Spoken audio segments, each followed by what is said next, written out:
ఏటీ తెలుగు న్యూస్ కి స్వాగతం. బులెటిన్ లో హెడ్లైన్స్ చూద్దాం. ప్రత్యక్ష ప్రసారం MLA Palla Rajeshwar Reddy press meet Telangana Bhavan BRS party. మహిళా శ్రామిక శక్తితో భువనమ్మ మాట మంతి నారా భువనేశ్వరి పూర్తి ప్రసంగం.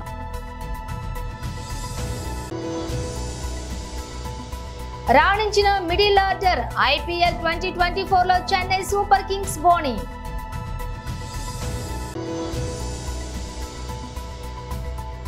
కవిత అరెస్ట్ పై కేసీఆర్ తీవ్ర ఆగ్రహం. ప్రత్యక్ష ప్రసారం MLA Palla Rajeshwar Reddy press meet Telangana Bhavan BRS party. కాదు మీకు శోభనివ్వదు. 40 సంవత్సరాల అనుభవం ఉన్న మీరు, 10 సంవత్సరంలో ప్రభుత్వంలో భాగస్వామిగా ఉన్న మీరు, ఆనాడు చేసిన పనులను గొప్పగా మెచ్చుకున్న మీరు ఇవాళ గత ప్రభుత్వం ఏం చేయలేదని చెప్పేసి ఇక్కడ పంట నష్టం జరిగిన లేకపోతే అకాల వర్షాల వల్ల నష్టం జరిగిన వాళ్లకు చేయూతనియాల్సింది పోయి, ఆసరా ఇవ్వాల్సింది పోయి, ఇలా భరోసా ఇవ్వాల్సింది పోయి గత ప్రభుత్వం అట్లా చేయలేదు ఇట్లా చేయలేదని మాట్లాడడం అనేది కరెక్ట్ కాదు.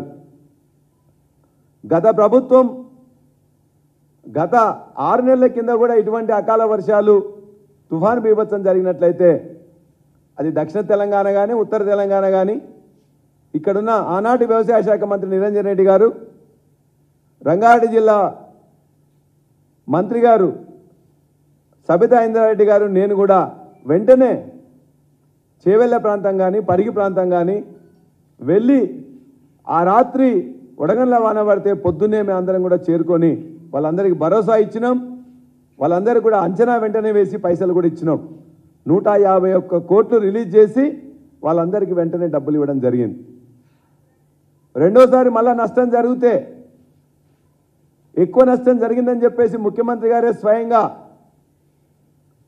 తానే, నేను రైతు బంధు సమితి అధ్యక్షునిగా ఉంటే మధుర జిల్లా బోనకల్లు, రామాపురం కానీ మిగతా గ్రామాలకు వెళ్తే ఈయాటి వ్యవసాయ శాఖ మంత్రి కూడా అక్కడ కలిసిండ్రు, పరిశీలించిండ్రు, వారితో పాటు జత అయినరు.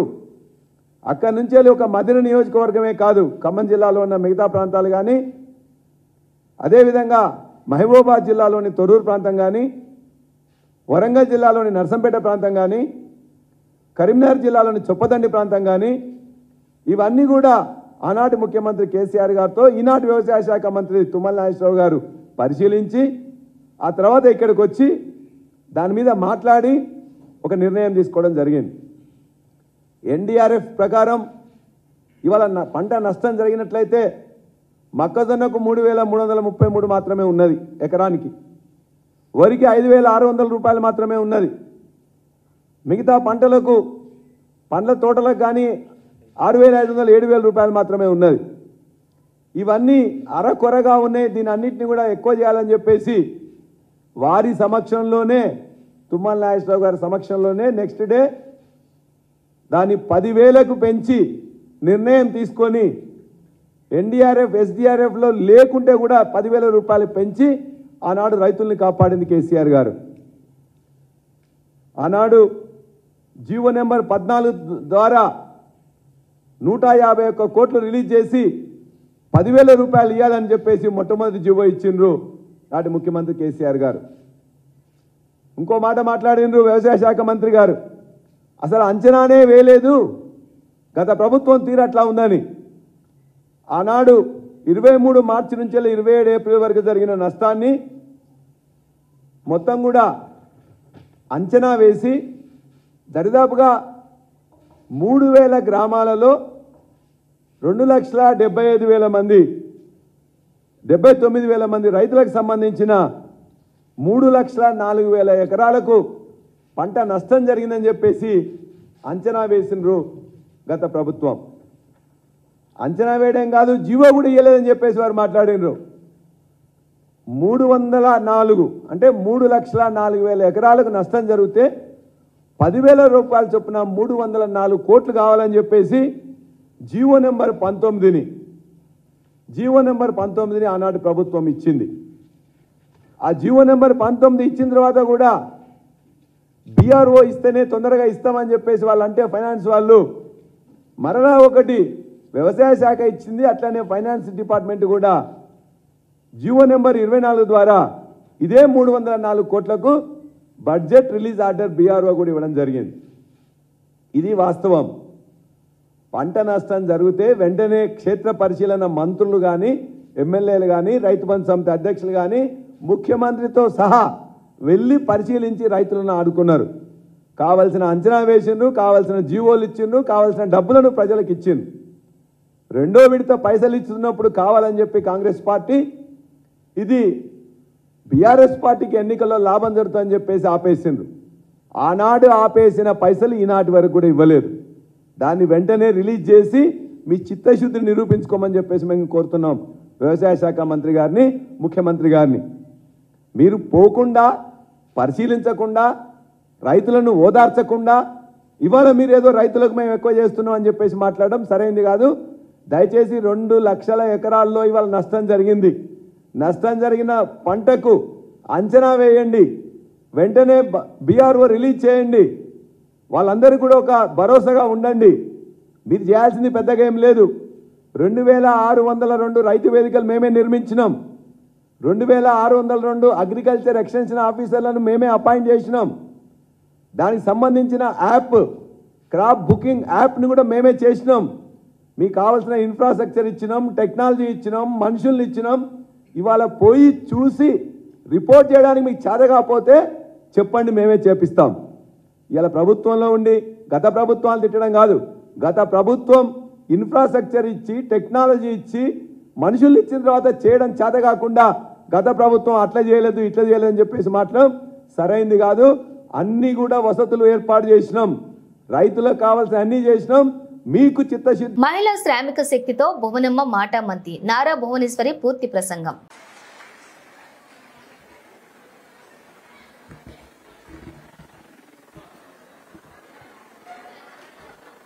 ఇక్కడికి వచ్చిన మహిళా శక్తికి మరి మహిళా కార్మికులకి పేరు పేరున ప్రతి ఒక్కరికి నా హృదయపూర్వక నమస్కారం.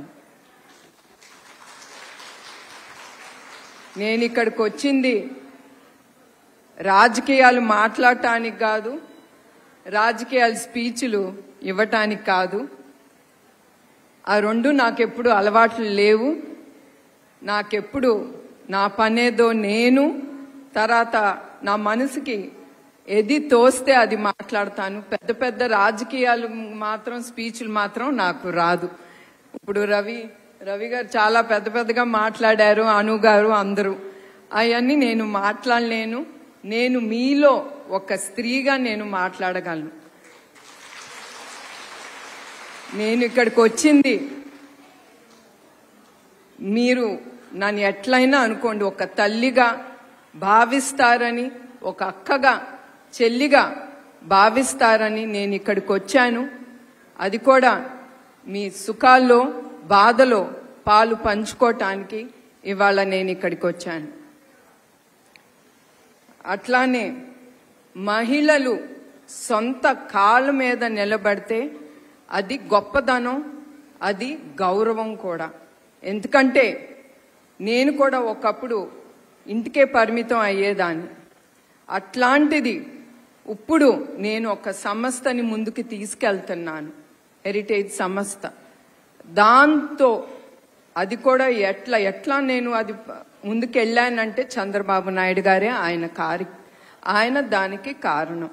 ఎందుకంటే ఎప్పుడు నేను నన్ను ముందల ఎండీగా చేసినప్పుడు నా వల్ల కాదు, నాకు అలవాటు మిడిల్ ఆర్డర్ బ్యాటర్లు రాణించడం, బౌలర్లు ఆకట్టుకునే ప్రదర్శన చేయడంతో ఐపీఎల్ 2024లో defending champion Chennai Super Kings బోణి కొట్టింది. చెన్నై వేదికగా జరిగిన తొలి పోరులో ఆర్సీబీపై గైక్వాడ్ సేన 6 వికెట్ల తేడాతో ఘన విజయం సాధించింది. 174 పరుగుల లక్ష్యాన్ని 8 బంతులు మిగిలి ఉండగానే ఛేదించింది. టాస్ గెలిచి తొలుత బ్యాటింగ్ చేసిన ఆర్సీబీ నిర్ణీత 20 ఓవర్లలో 6 వికెట్ల నష్టానికి 173 పరుగులు చేసింది. చెన్నై బౌలర్ ముస్తాఫిజుర్ అద్భుతంగా బౌలింగ్ చేసి ఆర్సీబీ బ్యాటర్లను ఇబ్బంది పెట్టారు. కేవలం 29 పరుగులు మాత్రమే ఇచ్చి 4 కీలకమైన వికెట్లు తీశాడు. దీంతో ఒకానొక దశలో ఆర్సీబీ స్కోర్ బోర్డు నెమ్మదించింది. అయితే అనూప్ రావత్ 48, దినేష్ కార్తిక్ 38 నాట్అవుట్. ఇద్దరూ కలిసి 6 వికెట్లకు 95 పరుగుల రికార్డు భాగస్వామ్యాన్ని నెలకొల్పడంతో ఆర్సీబీ కోలుకుంది. ప్రత్యర్థి చెన్నై ముందు 174 పరుగుల లక్ష్యాన్ని ఉంచింది. ఢిల్లీ ముఖ్యమంత్రి అరవింద్ కేజ్రీవాల్ అరెస్టుపై బీఆర్ఎస్ అధినేత మాజీ ముఖ్యమంత్రి కేసీఆర్ శుక్రవారం స్పందించారు. కేజ్రీవాల్ అరెస్టు ప్రజాస్వామ్య చరిత్రలో మరో చీకటి రోజు అన్నారు. ప్రతిపక్షాలు లేకుండా చేయాలనే ఏకైక లక్ష్యంతో బీజేపీ పనిచేస్తోందని విమర్శించారు. మొన్న హేమంత్ రెసోన్, అలాగే హేమంత్ సోరెన్, నిన్న కవిత, నేడు కేజ్రీవాల్ అరెస్టులు ఇందుకు నిదర్శనమన్నారు. ఈడీ, సిబిఐ, ఐటీ సహా దర్యాప్తు సంస్థలను కేంద్రం పావులుగా వాడుకుంటోందని ఆరోపించారు. ప్రజాస్వామ్యానికి గొడ్డలి పెట్టుగా పరిగణిస్తున్నటువంటి కేంద్రం చర్యలను బీఆర్ఎస్ తీవ్రంగా ఖండిస్తోందన్నారు. కేజ్రీవాల్ అరెస్టు రాజకీయ ప్రేరేపితమైన అరెస్ట్ అని, అక్రమ కేసులను వెంటనే వెనక్కి తీసుకుని అరెస్టు చేసిన వారిని వెంటనే విడుదల చేయాలని డిమాండ్ చేశారు. తెలంగాణ ఏఐసిసి వ్యవహారాల ఇన్ఛార్జ్ మరియు తెలంగాణ రాష్ట్ర కార్యదర్శి శ్రీమతి దీపాదాస్ మున్సి గారు మరియు ఉప ముఖ్యమంత్రి నుంచి మంత్రివర్యులు మల్లు భట్టి విక్రమార్క మరియు మంత్రులు పొంగిలేటి శ్రీనివాసరెడ్డి మరియు తుమ్మల నాగేశ్వరరావు సమక్షంలో టీపీసీసీ ప్రచార కమిటీ చైర్మన్ గౌరవ శ్రీ మధుయాష్కి గౌడ్ ఆధ్వర్యంలో శ్రీమతి దీపాదాస్ మున్సి స్వగృహంలోని కాంగ్రెస్ పార్టీలో చేరిన బీఆర్ఎస్ నుంచి గౌరవ శ్రీ మధుయాష్కి గౌడ్ ఆధ్వర్యంలో కాంగ్రెస్ పార్టీలో చేరారు. ఈ సందర్భంగా ఆమె మాట్లాడుతూ ప్రజా సంక్షేమం కోసమే కాంగ్రెస్ పార్టీలో చేరానన్నారు. ఆమెతో పాటు కర్మన్ ఘాట్ అంజన్న ఆలయ మాజీ చైర్మన్ ఈశ్వరమ్మ యాదవ్, అఖిల భారత రాష్ట్ర గౌడ సంఘం అధ్యక్షులు కూరెళ్ల వేములయ్య గౌడ్ మరియు మాజీ market committee director Kotagiri Srinivas Goud, Hanuman ఆలయ మాజీ డైరెక్టర్ చేగోని అశోక్ గౌడ్, సీనియర్ నాయకుడు జయశంకర్ గౌడ్ తదితరులు కాంగ్రెస్ పార్టీలో చేరటం జరిగింది.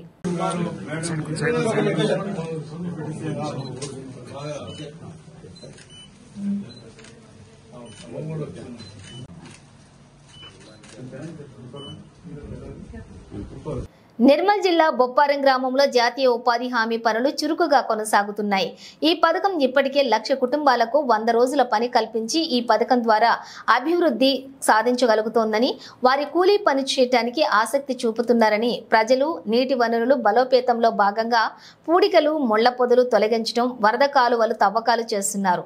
ప్రతి కుటుంబానికి ఏడాదికి 100 రోజుల పని అభివృద్ధి చేయాలన్న లక్ష్యంతోటే ముందుకు కొనసాగుతుంది. ఇందులో గ్రామ ప్రజలందరూ పాల్గొన్నారు.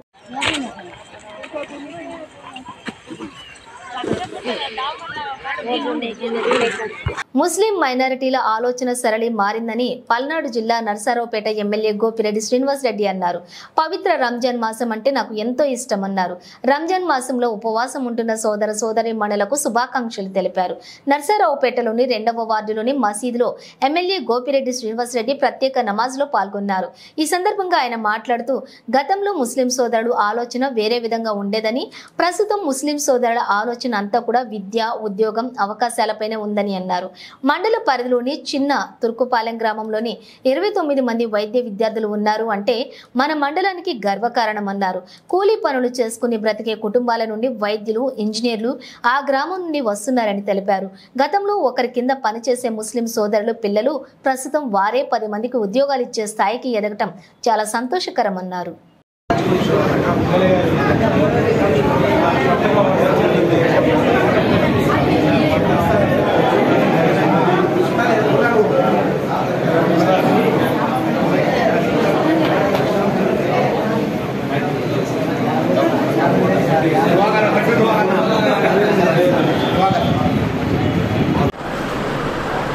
మరి చిన్న తుర్కుపాలెం గ్రామం మీ అందరికీ తెలిసిన విషయమే.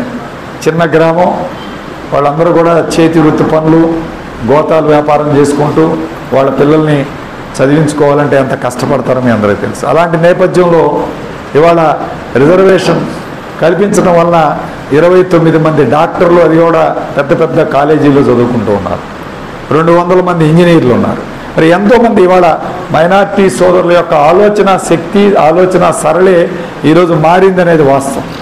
ఈరోజు తమ పిల్లల్ని చదివించుకోవాలి, మరి వాళ్ళ పిల్లల్ని మంచి ఉద్యోగాలు చేయించుకోవాలనే ఒక ఆలోచనతో ఈరోజు చాలామంది కష్టపడి పనిచేసి వాళ్ళ పిల్లల్ని చదివించుకుంటూ ఉన్నారు.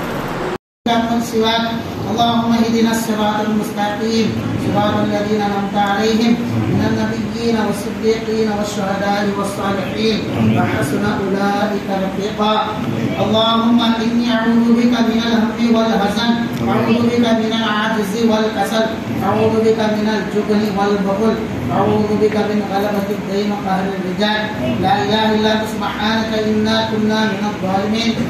మహబూబ్ నగర్ ఎంపీ అభ్యర్థి డీకే అరుణమ్మ ప్రచారంలో తనదైన శైలిలో దూసుకుపోతున్నారు.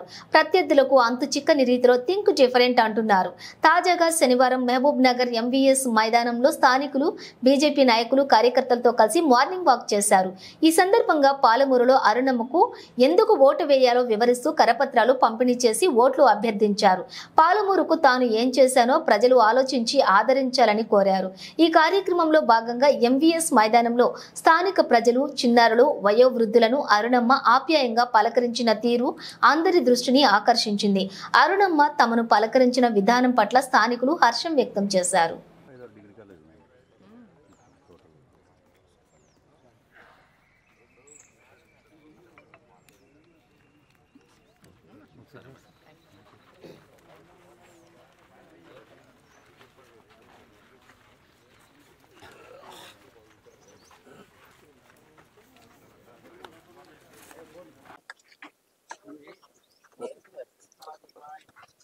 नारायण करा संपत बैक साइड వెనక్కి వస్తే కనబడుతుంది. दाय करा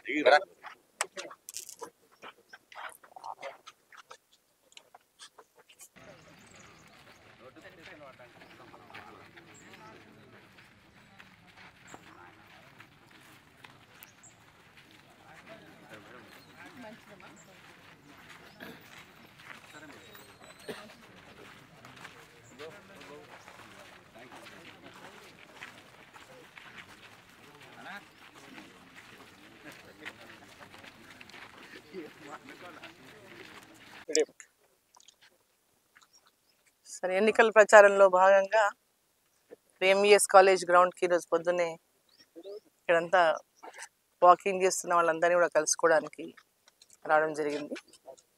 సో వాళ్ళందరితో కూడా ఒక్కొక్కరితో కలవడం జరిగింది. వాళ్ళందరూ కూడా చాలా పాజిటివ్గా తప్పకుండా గెలిపిస్తాం, ఈసారి మోదీ గారే ఉండాలి, మీరే ఉండాలి అనేటటువంటిది ప్రతి ఒక్కరి నుంచి కూడా మంచి స్పందన ఉంది. ఈ గ్రౌండ్ గురించి కూడా అంటే చాలా మంది వాకింగ్ చేస్తున్నారు ఈ గ్రౌండ్లో. సో ఈ గ్రౌండ్ అంతా కూడా లెవెల్ సరిగ్గా లేకపోవడము, సో వాకింగ్ ట్రాక్ లేకపోవడము, మేమంతా రోజు వాకింగ్కి వస్తాము. ఇక్కడ ఏర్పాట్లు కూడా భవిష్యత్తులో మీరు మాకు కల్పించాలని వాళ్ళు అడిగినారు. తప్పకుండా ఈ గ్రౌండ్ ఏదైతే ఉందో ఈ వాకర్స్ కోసం అందరికి కూడా దీన్ని అభివృద్ధి కోసం నా సహకారం తప్పకుండా అందిస్తాను. పాయకరావుపేట లక్కీ షాపింగ్ మాల్ ప్రారంభోత్సవం రోజున అందరినీ ఆహ్వానించినట్లే మాజీ ఎమ్మెల్యే వంగలపూడి అనితను కూడా ఆహ్వానించామని, అయితే అనిత యాజమాన్యం విజ్ఞప్తి మేరకు జ్యోతి ప్రజ్వలన చేసి వెళ్లిపోయారని, అనిత 50 లక్షల విలువ గల చీరలు డిమాండ్ చేసినట్లు, అలాగే ప్రారంభోత్సవానికి ₹1,00,000 అడిగినట్లు ఒక వార్తా కథనంలో వచ్చిన న్యూస్ లో వాస్తవం లేదని lucky shopping mall store manager G Ramesh శుక్రవారం పత్రికా మీడియా సమక్షంలో తెలియజేశారు. యాజమాన్యం దృష్టికి విషయం తెలిసిందని, ఫేక్ న్యూస్ రాసిన వ్యక్తిపై చర్యలు తీసుకోవడం జరుగుతుందని రమేష్ ఈ సందర్భంగా తెలియజేశారు. Good evening. మొన్న 20వ తారీఖు ఉదయం మన lucky shopping mall grand opening చేయడం జరిగిందండి. దానికి సంబంధించి అతిథులందరినీ కూడా ఆహ్వానించడం జరిగింది. అందరితో పాటు మన మీడియా సోదరులతో పాటు అనిత మేడం గారు కూడా వచ్చి జ్యోతి ప్రజ్వల చేయడం జరిగిందండి. ప్రతి ఒక్కరు వచ్చి వాళ్ళ ఆహ్వానాన్ని మాకు ఆశీర్వాదాన్ని ఇవ్వడం జరిగింది. అలాగే మేడం గారు కూడా వచ్చి రోజు ఫ్లోర్ విజిట్ చేసి జ్యోతి ప్రజ్వల చేసి అందరితో పాటు వచ్చి ఆశీర్వదించి వెళ్ళడం జరిగిందండి. అలాగే ఓపెనింగ్ సాయంత్రం ఒక ఫేక్ న్యూస్ రావడం కూడా జరిగిందండి అనిత మేడం గారి మీద. ఇందులో ఒక మూడో వ్యక్తి థర్డ్ పర్సన్స్ ఎవరో ఉండి ఆవిడకున్న మంచి పేరు మీద బురద చల్లే ప్రయత్నం చేస్తున్నారని మా యాజమాన్యం కూడా ఆ థర్డ్ పర్సన్ కోసం వెయిట్ చేస్తున్నారు సార్. ఆ పర్సన్ దొరికిన ఎడల తగిన చర్య తీసుకుంటామని గట్టిగా మన అందరూ ఆ ప్రెస్ మీట్ ముఖ్యంగా చెప్పడం జరుగుతుందండి. ఆయన దొరికిన ఎడల కంపల్సరీగా వాళ్ళ మీద చర్య తీసుకుంటామండి. దాంతోపాటు మేడం గారు వచ్చి వెళ్ళారు తప్ప మేము ఇవ్వడం కానీ ఏమీ జరగలేదండి. అందరితో పాటు వచ్చారు, అందరితో పాటు వెళ్ళారండి. ఇది వాస్తవం.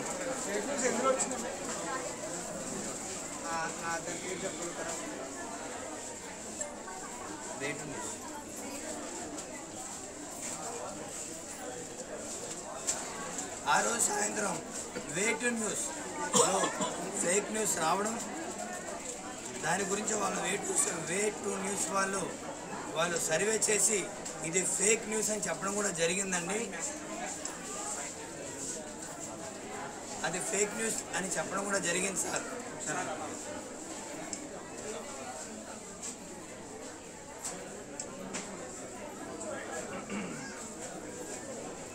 ఇలా బురద జల్లే ప్రయత్నం చేసిన వాళ్ళ కోసం ఎదురు చూస్తున్నాం. దొరికిన ఎడల తగిన చర్యలు తీసుకుంటామని మా యాజమాన్యం తరఫున మరీ చెప్తున్నాం సార్. యాజమాన్యం తరఫున స్టేషన్ కంప్లైంట్ ఇచ్చారండి. మా తరఫు నుంచి ఏ కంప్లైంట్ ఏమీ లేదు సార్. అది కూడా ఫేక్ న్యూసే సార్. మేడం గారు వచ్చారు, వెళ్ళారు సార్, ఆశీర్వదించారు, వెళ్ళారు సార్, జ్యోతి ప్రజలు చేశారు.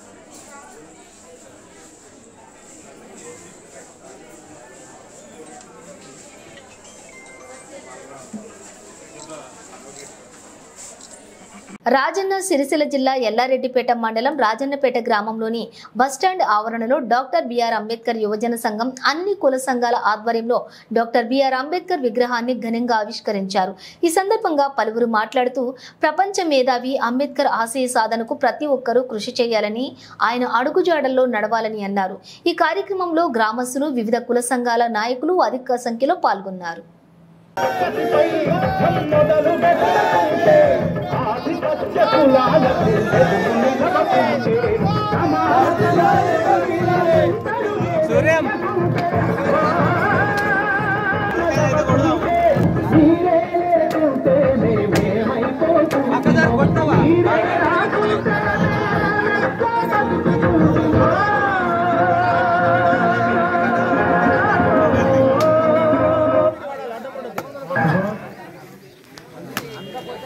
ఇక్కడ ఝాన్సీ రీట్ నుంచి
ఆర్టికల్ ఆయన రాజ్యాంగంలో పొందుపరిచినటువంటి ప్రతి రిజర్వేషనే కావచ్చు, ఇవాళ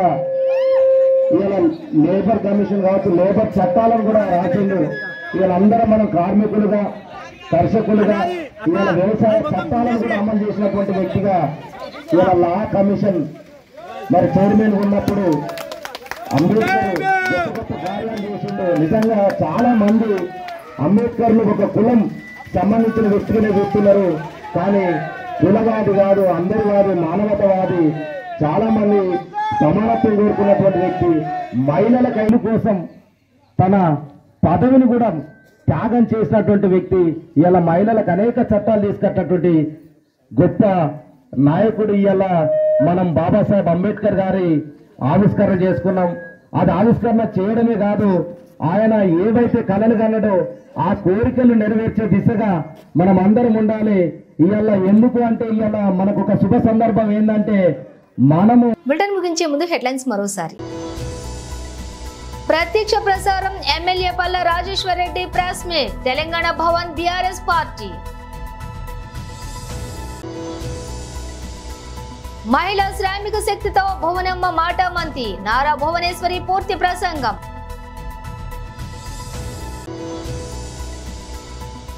రాణించిన మిడిల్ ఆర్డర్ IPL 2024లో చెన్నై సూపర్ కింగ్స్ బోణి.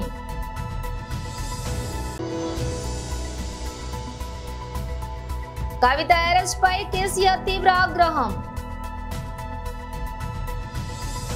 ఇవి బులెటిన్ డీటెయిల్స్. మరో బులెటిన్తో మళ్ళీ కలుద్దాం.